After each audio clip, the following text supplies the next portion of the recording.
আঞ্চলিক আবহাওয়া কেন্দ্র কলকাতার দৈনিক আবহাওয়া আপডেট ভিডিওতে আপনাকে স্বাগত।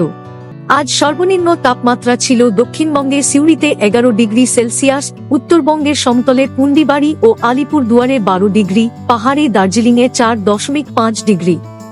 কলকাতাতে সর্বনিম্ন তাপমাত্রা ছিল 15.2 ডিগ্রি সেলসিয়াস। দার্জিলিং এবং জলপাইগুড়ি জেলায় সকালবেলা হালকা থেকে মাঝারি কুয়াশা দেখা গিয়েছে। বর্তমানে রাজ্যের স্থলভাগ অংশে কোনো উল্লেখযোগ্য আবহাওয়াগত পরিস্থিতি নেই। আগামী 7 দিন সর্বত্র প্রধানত শুষ্ক আবহাওয়া দেখা যাবে। আগামী 7 দিনে কোনো আবহাওয়া সতর্কতা বার্তা নেই।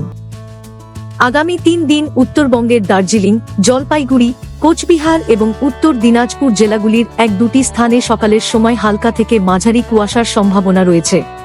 আগামী 3 দিনের মধ্যে পশ্চিমবঙ্গের জেলাগুলিতে সর্বনিম্ন তাপমাত্রা ধীরে ধীরে 2 থেকে 3 ডিগ্রি সেলসিয়াস বৃদ্ধি পাওয়ার সম্ভাবনা রয়েছে এবং তার পরবর্তী 4 দিন তাপমাত্রায় তেমন কোনো বড় পরিবর্তনের সম্ভাবনা নেই।